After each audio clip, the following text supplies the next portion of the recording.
সুবহানাহু ওয়া তাআলা ডাক দিয়া বলেন, ইয়া বনি আদম قد أنزلنا عليكم لباسا يواري سوآتكم وريشا কন্যা সুবহানাল্লাহ। খুব ভালো করে বোঝার চেষ্টা করেন। আল্লাহ সুবহানাহু ওয়া তাআলা ডাক দিয়া বলেন, হে দুনিয়ার মানুষেরা, তোমাদেরকে আমি পোশাক তোমাদের জন্য নাজিল করেছি। পোশাক কি করছে? নাজিল করেছে। অন্য আয়াতের ভিতরে আল্লাহ সুবহানাহু ওয়া তাআলা ডাক দিয়া বলেন, হে দুনিয়ার মেয়ে লোকেরা শোনো, তোমাদের পোশাক হচ্ছে তোমাদের পুরুষরা। কন্যা সুবহানাল্লাহ। তোমরা হচ্ছ পুরুষের পোশাক, পুরুষ হচ্ছে তোমাদের পোশাক। আমরা কাদের পোশাক? নারীদের পোশাক। আর নারীরা কাদের পোশাক? পুরুষের। তাহলে এই যে পোশাক ছাড়া একটি মানুষের দাম আছে? কি বলেন, দাম আছে? আল্লাহ সুবহানাহু ওয়া তাআলা এই কথাটাই জানায় দেন, ইয়া বনি আদম قد أنزلنا عليكم لباسا يواري سوآتكم وريشا ولباس التقوى।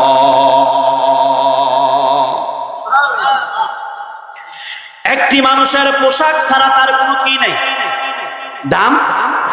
যার পোশাক যত ভালো তার দাম কি তত বেশি না কম? আল্লাহ সুবহানাহু ওয়া তাআলা এই কথাটাই বুঝায়, যার স্বামী যত ভালো তার জন্য সংসারটা কি তত, যার স্ত্রী যত ভালো তার জন্য সংসারটা কি তত ভালো। আমি এই মর্মে একটি ঘটনা আমি আপনাদের সামনে তুলে ধরি। এ ভাই, খুব ভালো করে বোঝার চেষ্টা করেন। শেখ সাদি রহমাতুল্লাহি আলাইহি এবং ইমাম আবু হানিফা রহমাতুল্লাহি আলাইহির জীবনে এই ঘটনাটা ঘটে গেছে। এক রাজার বাড়িতে দাওয়াত করেছে। দাওয়াতের ভিতরে গেছে আবু হানিফা রহমাতুল্লাহি আলাইহি। খাবার দেয় নাই। কি দেয় না? খাবার দেয় না, ঢুকতে দেয় না। বাদশার বাড়িতে, রাজার বাড়িতে উনি চলে গেছে। কিছুক্ষণ পর উনি অনেক সুন্দর পোশাক পরে সামনে আইসা হাজির হইছে। ডাক দিয়া কয়, হুজুর আসেন, আপনার জন্যই তো অপেক্ষা। সুবহানাল্লাহ। শেখ সাদি রহমাতুল্লাহি আলাইহির সামনে খাবার দিয়েছেন। খাবার দেওয়ার পরে উনি না খাইয়া খালি পকেটের ভিতরে ঢুকায়। কোথায় ঢুকায়? পকেটের ভিতরে ঢুকায়। ডাক দিয়া কয়, হুজুর খাবার তো আপনাকে দিয়েছি, আপনার পকেটে ঢুকানোর জন্য না। ডাক দিয়া কয়, আমাকে যদি খাবার দিতা, প্রথমবার যখন আসছি তখন কি দিতা? তখন দাও নাই। তার মানে খাবার আমার নয়, খাবার পোশাকের। অন্য সুবহানাল্লাহ। এই জন্যই তো পোশাকের ভিতরে খাবার ঢুকাই। তার মানে আপনাদেরকে আমি বুঝাইতে চাইলাম, ভাই তোমার সংসার সুন্দর, এইটা তোমার ক্রেডিট না, এইটা তোমার স্ত্রীর ক্রেডিট। কন্যা সুবহানাল্লাহ। তোমার সংসার অসুন্দর, এইটা তোমার কি স্ত্রীর জন্য সুন্দর। এই জন্য আল্লাহ রাসূল সাল্লাল্লাহু আলাইহি ওয়াসাল্লাম নারীদেরকে ডাক দিয়ে বলে, নারীরা শোনো, তোমাদের জন্যই একটি সংসারে আল্লাহর রহমত আসে, আবার তোমাদের জন্যই সংসারের ভিতরে গজব আছে কিনা। খুব ভালো করে বোঝার চেষ্টা করেন। হে আমার মায়েরা, আপনাদেরকে আল্লাহ সম্মান দিয়েছেন, ইজ্জত দিয়েছেন। কেমন ইজ্জত দিয়েছে? সর্বপ্রথম যখন নাকি এই নারীকে কোন স্বামী গ্রহণ করার জন্য চায়, মাংনা গ্রহণ করতে পারেনি। কি বলেন পারে? সর্বপ্রথমই তার জন্য মোহর নির্ধারণ হয়ে যায়। এইটা তার সম্মান না অসম্মান? জোরে কর। সবাই বলেন সম্মান না অসম্মান? কিন্তু একটা পুরুষকে কয় লক্ষ টাকা দিয়ে একটা স্বামী গ্রহণ করে? এমন কোন বিধান আছে যে একটা স্বামীরে 10 লাখ টাকা দিয়ে গ্রহণ করতে হবে? আল্লাহ সুবহানাহু ওয়া তাআলা নারীদেরকে এত সম্মান বানাইছেন। নারী, তোমার সতীত্ব যদি কোন পুরুষ নিতে চায়, আল-ইয়াউমা উহিল্লা লাকুম তাইয়্যিবাত।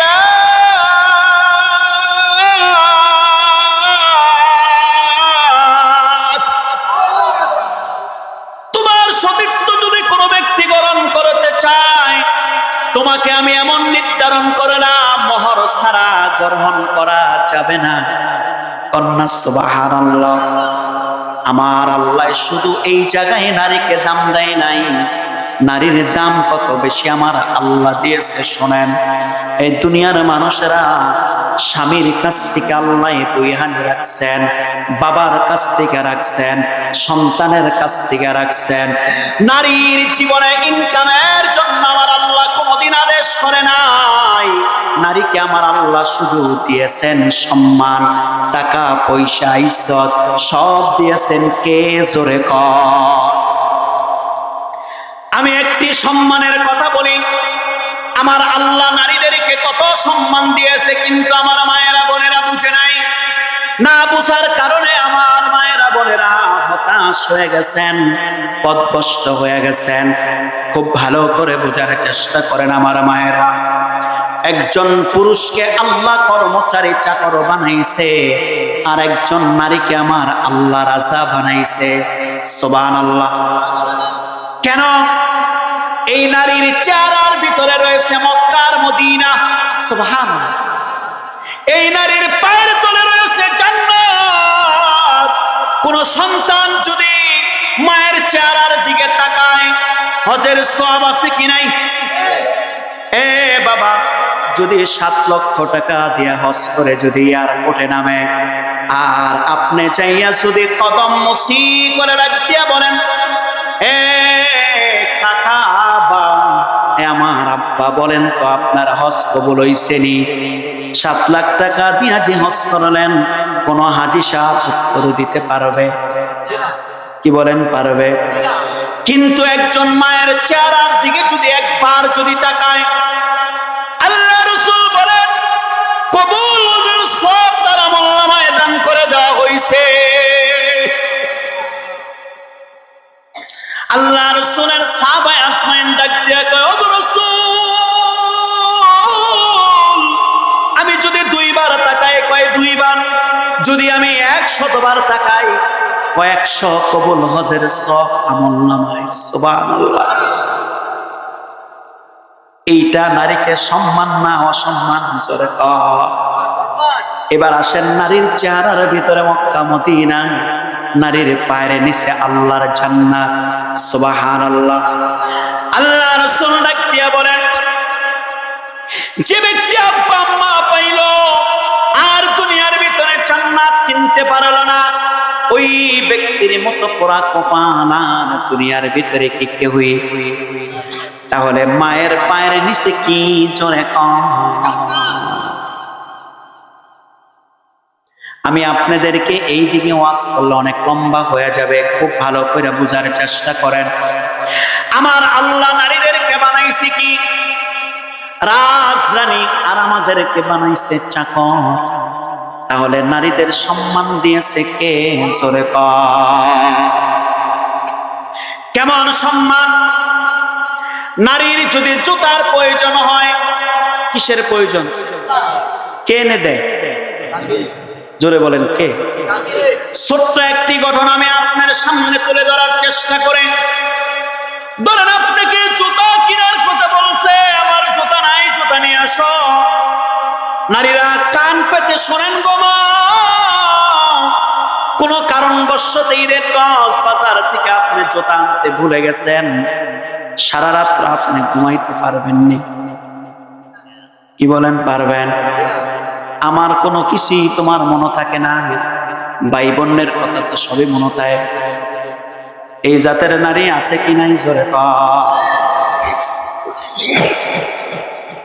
আমার এক জোড়া জুতা তোমার হাতে ওঠে না, সারা জীবন আমারে খালি পায়ে রাখলা, এই ধরনের ওয়াজ সারা রাত্র ভরে আছে কি নাই? এই পুরুষটা বিরক্ত হয়ে যায়। এর পরের দিন সকালবেলা হোক, বাজারের টাইমে হোক, যাইয়া জুতাটা সর্বপ্রথম কিনে নেয়। জোরে কোন ঠিক কিনা? দোকানদারের জায়গায় তোর বুবুর জুতাটা আগে দে, বলে কি বলে না? তোর বাবির জুতাটা আগে দে, তোর শাশির জুতাটা আগে দে।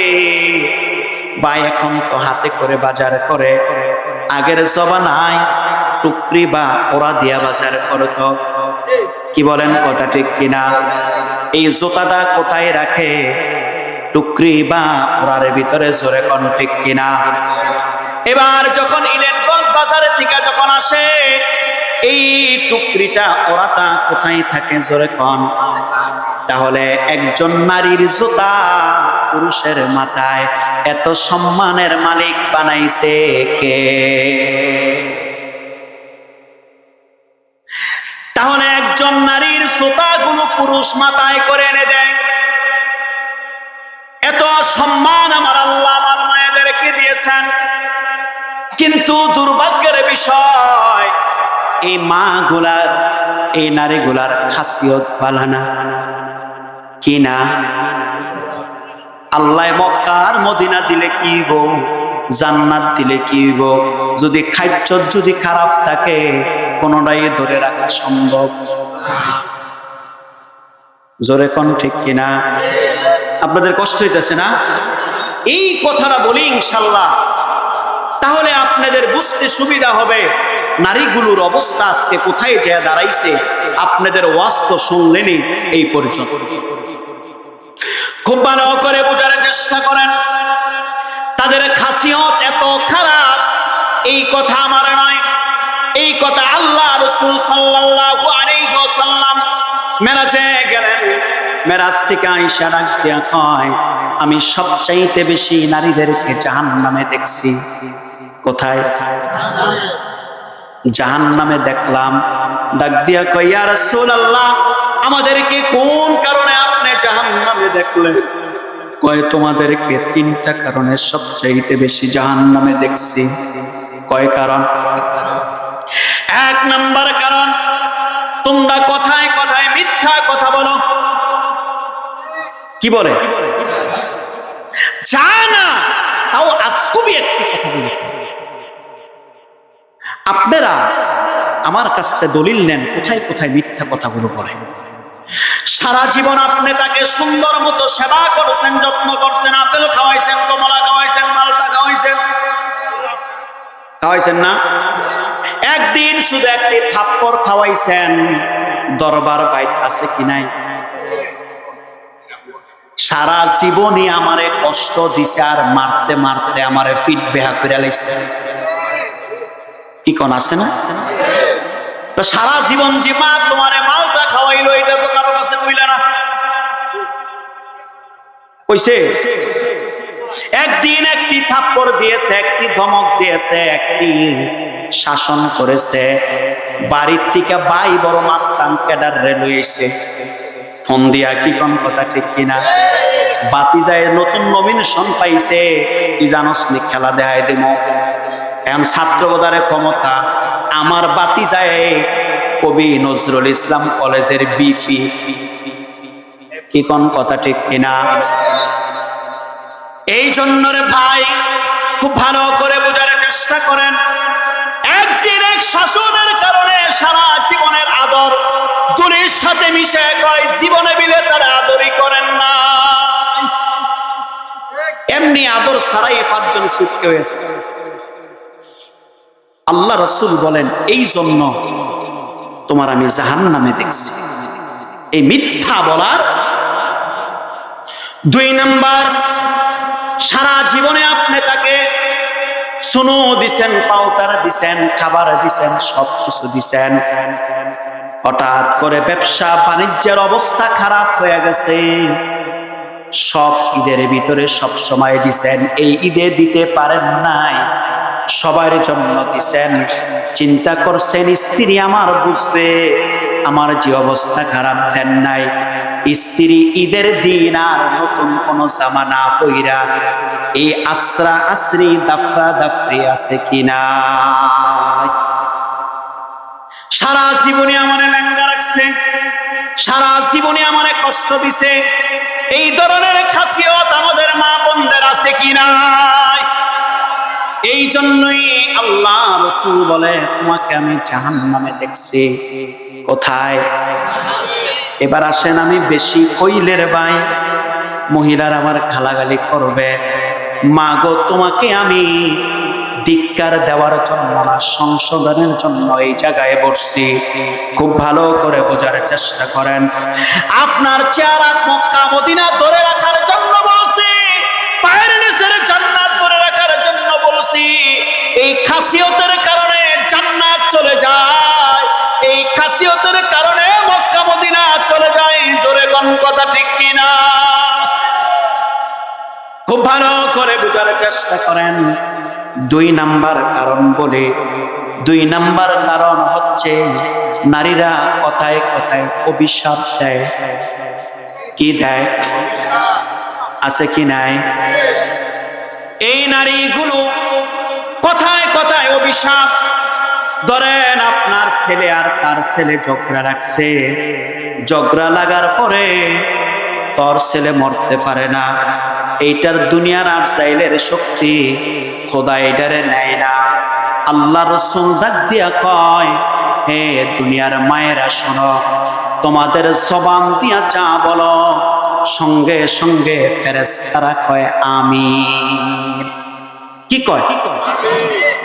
এই যে অভিশাপ দিচ্ছে, রাসূল আমার ডাক দিয়া কয়, যার নামে অভিশাপ দেওয়া হয়, যার নামে অভিশাপ দেওয়া হয়, যার নামে বরত করা হয়, যদি সে এর যোগ্য হয় তাহলে তার কাছে যাবে, আর যদি যোগ্য না হয় তাহলে উল্টা নিজের ছেলের উপর আইসা পড়বে।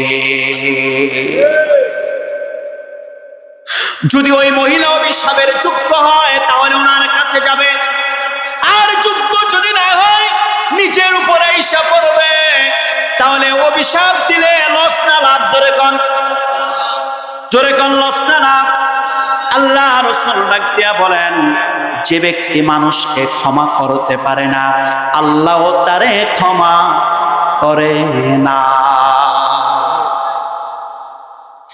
যে ব্যক্তি আমার বান্দাকে ক্ষমা করে দিল, আমি রব তাকে ক্ষমা করে দিয়েছি।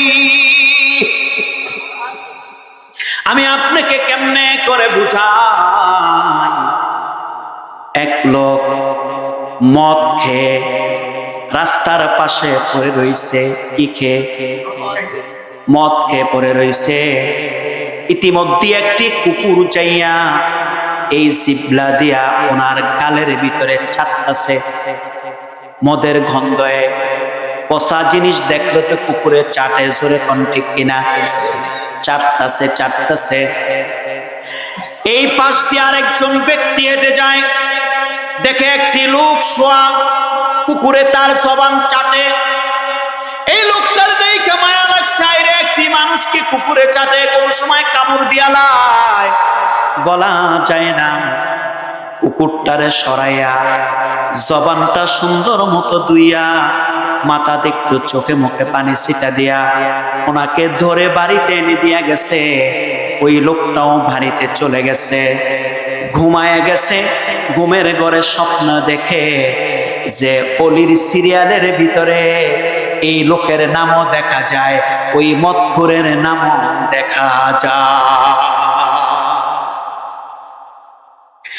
ওই ঘুমের ঘরে জিজ্ঞাসা করে, এ আমার নাম এই কাতারের ভিতরে অলির কাতারে কেমনে করে আসলো?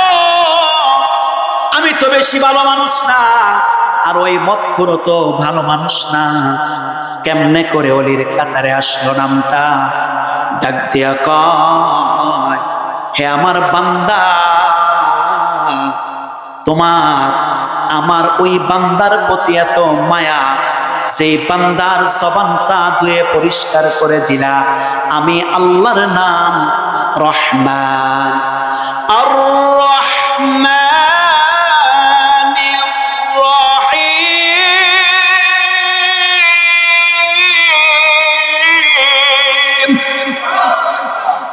আমার আল্লাহ বলে আমার নাম রহমান, আমার নাম রহিম। বান্দা তোর চাইতে আমার মায়া কি বেশি, এই জন্য আমি বান্দার কলব ধুইছি। তুই যখন জবান দোস আমি বান্দার কলব ধুই। তুই যখন জবান ধুইয়া বান্দাকে বাড়ি ফিরাইয়া দিলি, আমি বান্দাকে অলির দরজায় ফিরাইয়া দিছি। সঙ্গে সঙ্গে তোর মায়া দেখা আমি আর ঠিক থাকতে পারি না, আমি তোকে অলি বানাইয়া দিছি। তাহলে যদি কোনো ব্যক্তিকে কেউ মায়া করে, আল্লাহ তারে কি করে? যদি কোনো ব্যক্তিকে মাফ করে দেয়, আল্লাহ তারে কি করে দেয়? মাফ করে দেয়।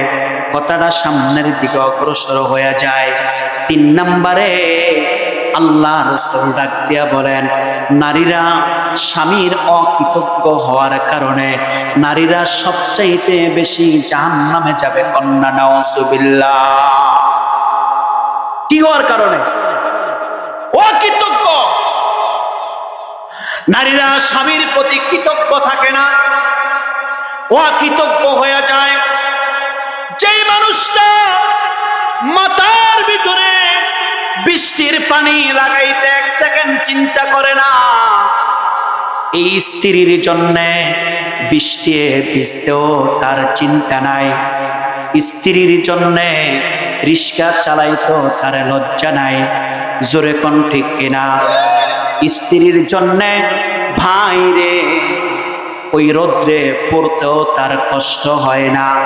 দিন শেষে ঘরের ভিতরে যাইয়া স্ত্রীর মুখে হাসি ফুটানোর জন্যে যত কষ্ট করা লাগে, একটি স্বামী কোনোদিন কষ্টে পরোয়া করে না। এই জন্যই আল্লাহ রাসূল সাল্লাল্লাহু আলাইহি ওয়াসাল্লাম বড় কৌশল করে ডাক দিয়া কয়, এ দুনিয়ার নারীরা শোনো,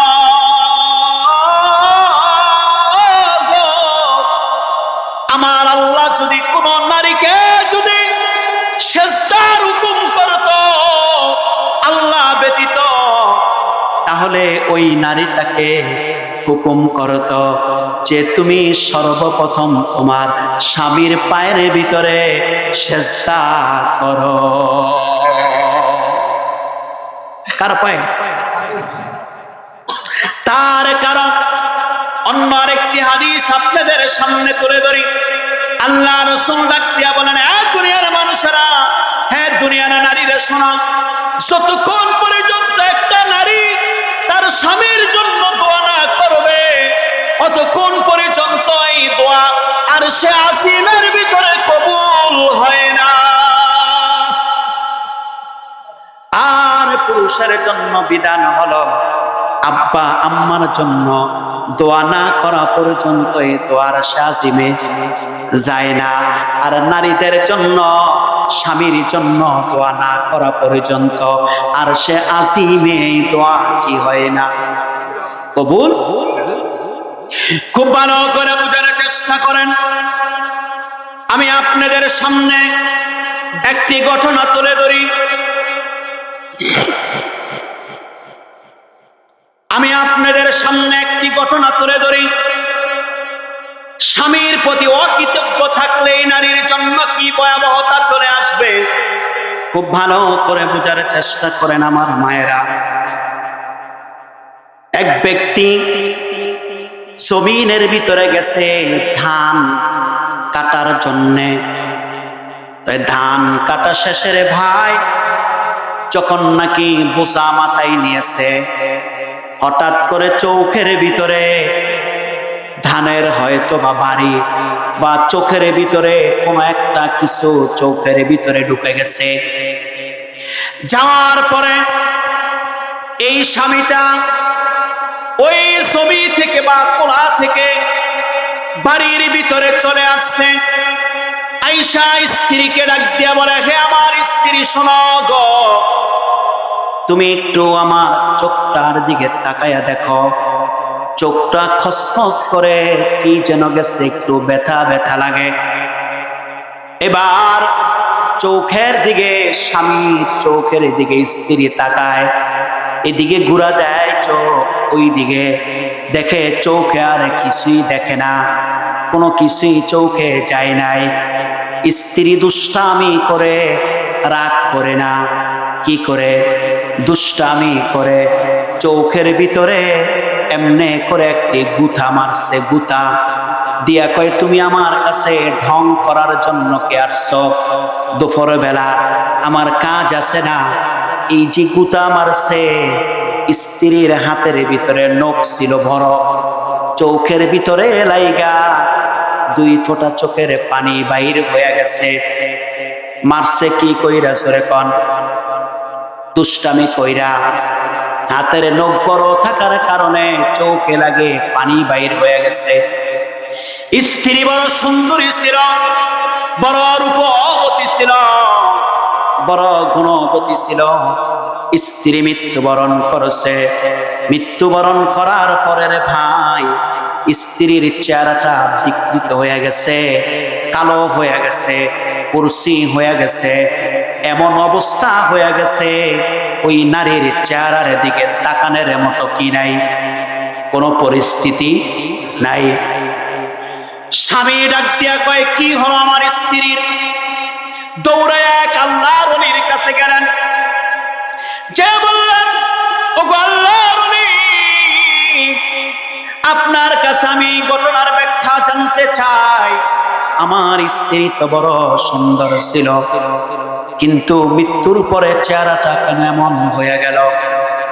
এবার ডাক দিয়া কয়, হে নারীর স্বামী, আপনি একটু আপনার জিন্দেগিটা তালাশ করে দেখেন। এই স্ত্রী ওনার জীবনে আপনাকে কোনো কষ্ট দিয়েছে কিনা? কি দিয়েছে কিনা? কষ্ট দিয়েছে কিনা? এবার স্বামী তার জিন্দেগিটা তালাশ করে দেখে, এই নারী জীবনে স্বামীরে কষ্ট দেয় না। কষ্ট দেয় নাই। আপনি যদি আপনার জিন্দেগিটা তালাশ করেন, আপনার স্ত্রী এমন একজন পাইবেন নি যে আমার স্ত্রী জীবনে কষ্ট দেয়নি। আমার কলজাডারে দুয়া ছুড়াই নিছে। কি বলেন, কথা ঠিক কিনা? আপনার স্ত্রী এমন বাসা বাসা আপনারে করছে, কলজাডারে কি যদি কই জিন্দেগিটা তালাশ করেন, একদম বাসার ঘরের আগের থেকেই, মানে দেখতে যাওয়ার পরের থেকেই যে যন্ত্রণা শুরু দিছে, এই পর্যন্ত খালি যন্ত্রণার উপরেই কি। যাই হোক ভাই, ওই দিকে কথা নয়। স্বামী তার জিন্দেগি কেমন, স্ত্রী জিন্দেগি তালাশ করে দেখে কোনো কষ্ট দেয় নাই। মনে পড়ে গেছে ওই যে চোখ দেখতে বলছিল, এই চোখ দেখার সময় একটু গুতা লাগছিল, চোখের পানি বাইর হয়েছিল, এইটাই তার মনে কষ্ট ছিল, আর কোনো কি নাই। ডাক দিয়া কয়, গো আল্লাহর ওলি, আমার জিন্দেগিতে কোনো কষ্ট দেয় নাই, শুধু এতটুকুই কষ্ট ছিল। আপনি যদি তাকে ক্ষমা করে দেন, তাহলে আল্লাহ তাকে ক্ষমা করে দিবে। স্বামী ডাক দিয়া কয়, আল্লাহর ওলি, আমি আল্লাহর কসম করে বলি, আমি এই মুহূর্তে ওই কষ্টটা যে পাইছিলাম, ওই কষ্টটাও ক্ষমা করে দিছি। এই ক্ষমা করে দিয়ে বাড়িতে আসছে। আয়েশা দেখে স্ত্রীর চেহারা আগের মতো স্বাভাবিক হয়ে গেছে। স্ত্রীর চেহারা থেকে জান্নাতি ঘ্রাণ প্রবাহিত হয়ে যায়। আর একটু আপনার জিন্দেগি তালাশ করে দেখেন, কত কষ্ট আপনাকে দিয়েছে। খোদার কসম, আপনি যদি ক্ষমা না করেন, স্ত্রী জান্নাতে যাওয়া কোনো সম্ভাবনা কি না আছে? কোনো সম্ভাবনা। এই জন্য আল্লাহ সুবহানাহু ওয়া তাআলা ডাক দিয়ে বলেন, এ দুনিয়ার নারীরা শোনো গো, একটা স্বামী তোমার জন্য রাস্তায় বাইর হয়, যখন রিক্সা চালাইতে যায় বা জমির কোনো কাজ করতে যায়, একজনের সঙ্গে ভাড়া নিয়ে দ্বন্দ্ব হয়ে যায়। ওই রিক্সাওয়ালা যখন নাকি ভাড়া নিয়ে দ্বন্দ্ব হয়, এক কথায় দুই কথায়, আমগো দেশে রিক্সাওয়ালাদেরকে তো আমরা মানুষ মনে করি না। কি বলেন, কথা ঠিক কিনা? গরিব মানুষরে তো আমরা মানুষ মনে করি না, মনে করি যে এগুলা রাস্তাঘাটের কুকুর আর শিয়ালের মতো ব্যবহার করি। হাজার হাজার টাকা অন্য দিকটা চইলা যায়, 10 টাকা বেশি রিক্সাওয়ালাকে দিতে গেলে কলিজার ভিতরে আঘাত লেগে যায়। এমন জাতের মানুষ দুনিয়ার আছে কিনা? খুব ভালো করে বোঝার চেষ্টা করেন আমার মায়েরা। 10 টাকা পাওয়ার জন্য রিক্সাওয়ালা আপনার স্বামীর উপরে একটি থাপ্পড় মেরে ফেলেছে। ওই রিক্সাওয়ালাটা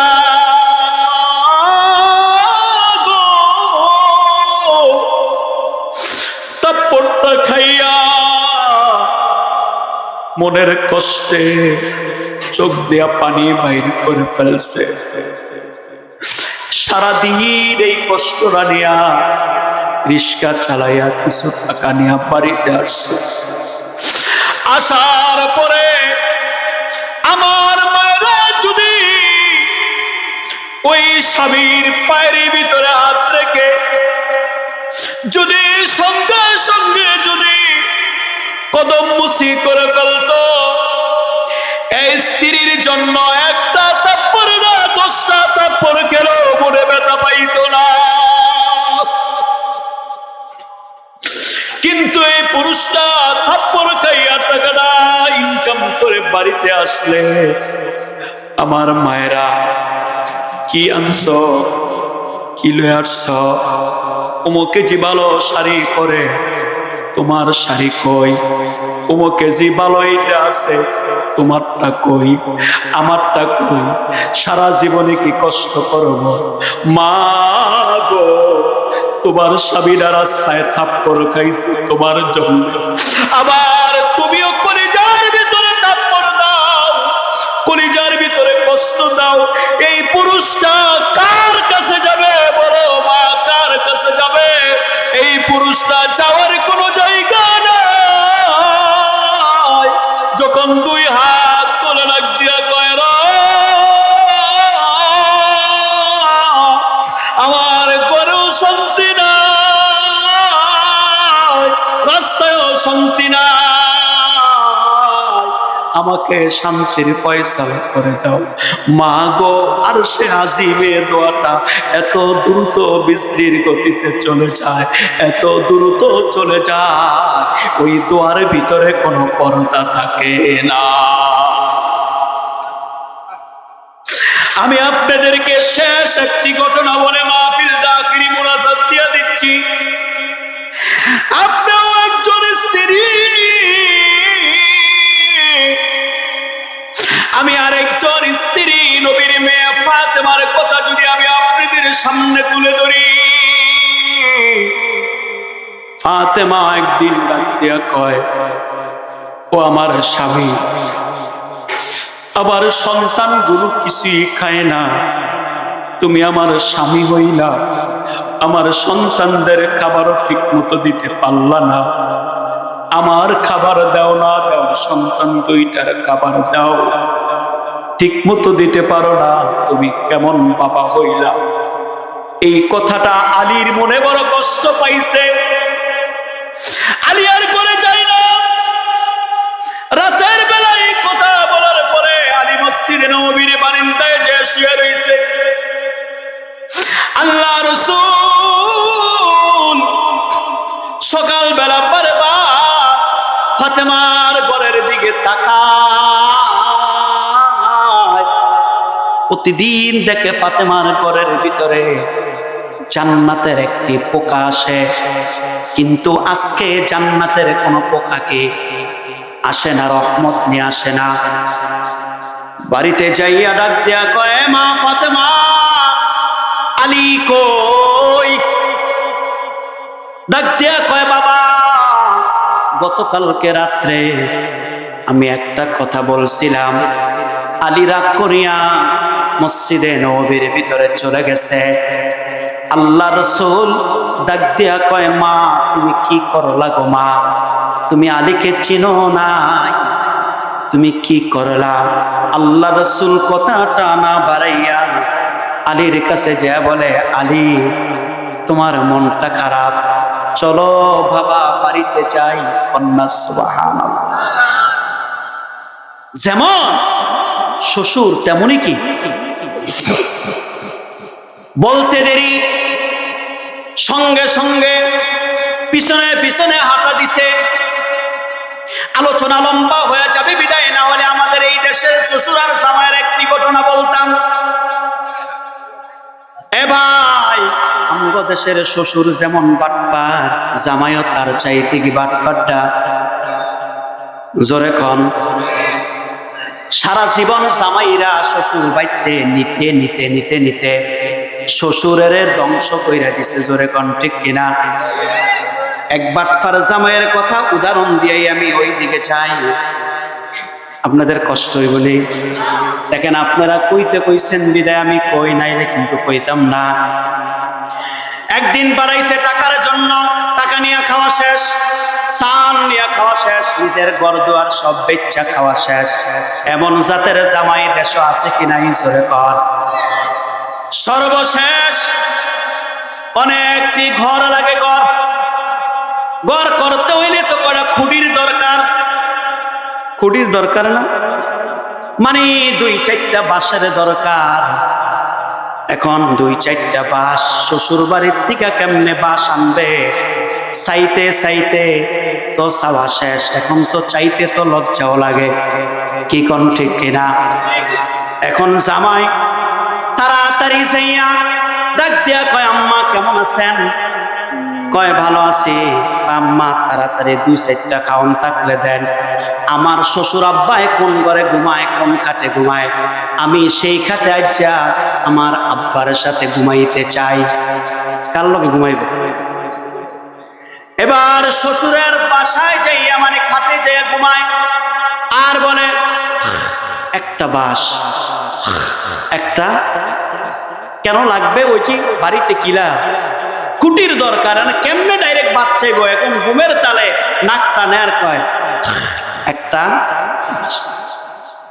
শ্বশুরও বড় চালাক, তার কারণ আত্মার সঙ্গে আত্মা না মিললে তো কি হয় না, আত্মীয় হয় না।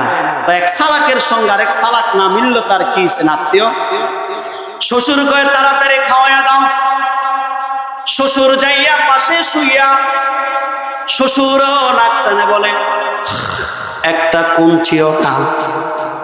কি না? বাসের লোকে যেটা কি কোন দেশে কুঞ্চি বা কোন বাসায় জিংলা বলে, কয়েকটা কুঞ্চিও। তামগো দেশের শ্বশুর জামাইয়ের অবস্থা হয়েছে কি? কিন্তু আল্লাহ রাসূল রাহমাতুল লিল আলামিন উনি কেমন শ্বশুর আর ওনার জামাই কেমন? ডাক দিয়েছে, পিছনে পিছনে কি হাঁটা শুরু করছে। ডাক দিয়া কয়, ফাতেমা, ও ফাতেমা গো, দরজাটা খোলো। দরজাটা খুলে সঙ্গে সঙ্গে আলীর পায়ে হাত রেখে ডাক দিয়া কয়, পানের স্বামী তুমি আমাকে মাফ করে দাও, এতটুকু কষ্ট তোমাকে দেওয়া আমার ঠিক হয় না। সুবহানাল্লাহ। আল্লাহ রাসূল নিয়ে গেলেন যেই জায়গার ভিতরে নামাজ আদায় করে, খেজুরের চাটিটা তুলে দিলেন, তুলে ডাক দিয়ে কয়, ফাতেমা তুমি যদি দুনিয়া চাও গো মা, এই দেখো তোমার খেজুরের চাটির নিচে স্বর্ণ দেখা যায়, যত নিচে যাইবা তত বড় পাহাড় পাইবা। যদি দুনিয়া চাও তাহলে তুমি এই যে স্বর্ণ তুলে নাও আর দুনিয়া ভোগ করো, আর যদি আখিরাত চাও এই জায়নামাজটাই চাটিটা বিছায়া দাও, এই দিকে আর তাকাইও না। ডাক দিয়া কয়, বাবা আমি দুনিয়া চাই না, আমি আখিরাত চাই। কয় যদি চাও তাহলে তুমি জেনে নাও স্বামীর পায়ের নিচে তুমি ফাতেমার জান্নাত। এবার খুব ভালো করে বুঝার চেষ্টা করেন, ফাতেমা অনেক অসুস্থ, অনেক অসুস্থ। আলী ডাক দিয়া কয়, ফাতেমা গো, আমি তোমাকে জীবনে কোনো শখ আল্লাহ পুরা করতে পারি না, এই অসুস্থতার মাঝে ফাতেমা গো, তোমার কি খাইতে মন চায় তুমি আমাকে একটি কথা বলো, আমি তোমার নিজের মনের জীবনের একটি ইচ্ছা পূরণ করি। কন্যা সুবহানাল্লাহ। ডাক দিয়া কয়, হে আমার স্বামী, আমার আনার ফল খেতে মন চায়, কি খাইতে মন চায়। হযরত আলী বাজারে গেছেন, বড় কষ্ট করে কাজ করে একটি আনার ফল ক্রয় করছেন। কয়টি? খুব ভালো করে মন দিয়ে বোঝার চেষ্টা করেন। আনার ফলটা নিয়ে আসার পথে এক ভিক্ষুক ডাক দিয়া কয়, হে আলী, তুমি আমাকে কিছু সাহায্য করো, কিছু সহযোগিতা করো। ডাক দিয়া কয়, আলী আমি বড় অসুস্থ, আমার কিছু খাইতে মন চায়, আমাকে তুমি কিছু খাবার দাও। আলীর মনে পড়ে যায় স্ত্রীর কথা, আবার এই জায়গা দিয়া ভিক্ষুক উনিও অসুস্থ, ওনার কিছু খেতে মন চায়, কি করবে আলী? আলী আনার ফলটা দান করে দিছে। কি করে দিছে? দান করে দিয়ে আলী আর করে যায় না,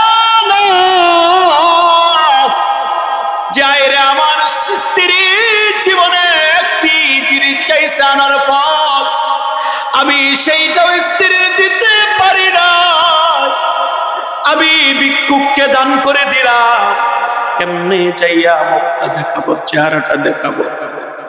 আলিয়ার ভিতরে যায় না, রাত্র হয়ে যায়। আলী বাহিরে দেওয়ালের পাশে দাঁড়ায়া দাঁড়ায়া ফুফায়া ফুফায়া কান্দে। হায়রে আমার স্ত্রী অসুস্থ, একটি আনার ফল খাইতে চাইছে, তাও আমি দিতে পারি নাই। লজ্জিত হইয়া এমন ভাবে কান্না করে।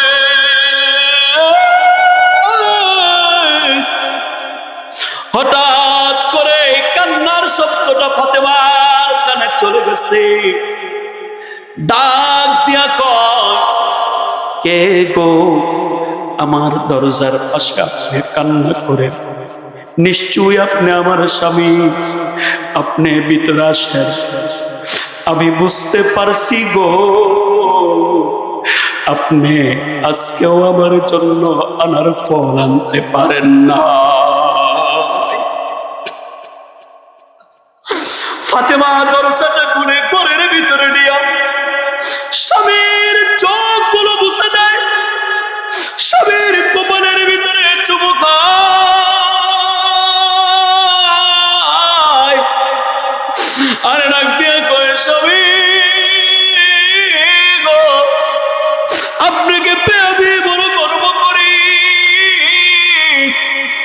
আপনি আমাকে আনার ফল আনতে পারেন নাই, কথাটা বলিয়েন না। আপনি দেখেন আমার ঘরে আনার ফলের অভাব নাই, সুবহান। ডাক দিয়া কালি চোখের পানি ছেড়ে দিয়া স্ত্রীকে ধরে ডাক দিয়ে কই, ফাতেমা রে, কে তোর আনার ফল দিল? ডাক দিয়ে কয়, ও আমার স্বামী গো, আপনি যে একটি আনার ফল দান করছেন, আমার আল্লাহ জিবরাইলের মাধ্যমে আমার ঘরে আনার ফলের ব্যবস্থা করে দিছে। আমার স্বামী, আপনি কাঁদবেন না, আপনি কাঁদবেন না। আপনি আমার জীবনের সব কিছু পুরা করে দিছেন, আপনি আমার জীবনের সব কিছু পুরা করে দিছেন। বাবারে, যদি কোনো নারীর ভিতরে দ্বীন আর ইসলাম যদি থাকে, যদি স্বামী কিছু যদি না দেয়, ফাতেমার মতো জান্নাতি পরিবেশে সংসার করা যায় আজীবন। জোরে কোন ঠিক কিনা? আর যদি দ্বীন আর ইসলাম যদি কোনো নারীর ভিতরে যদি না থাকে, তাহলে জান্নাতি যুবক পাইল শয়তানের মতো ঘর ছাড়া আর জীবনে ঘর জুটে না। এই জন্য আল্লাহ রাসূল ডাক দিয়া বলে, কোন নারী যদি জান্নাতি হয়ে যায়, ওই ঘরটা জান্নাতি হয়ে যাবে। কোন নারী যদি জাহান্নামী হয়ে যায়, ওই ঘরটা জাহান্নামী হয়ে যাবে। আল্লাহ রাসূল ডাক দিয়া বলেন, নারী যদি বেপরদাশীল হয়ে যায়, নারী যদি বেহায়াপনা হয়ে যায়, ওই ঘরের ভিতরে জাহান্নামী ঘর হয়ে যাবে, এক সেকেন্ড দেরি হবে না।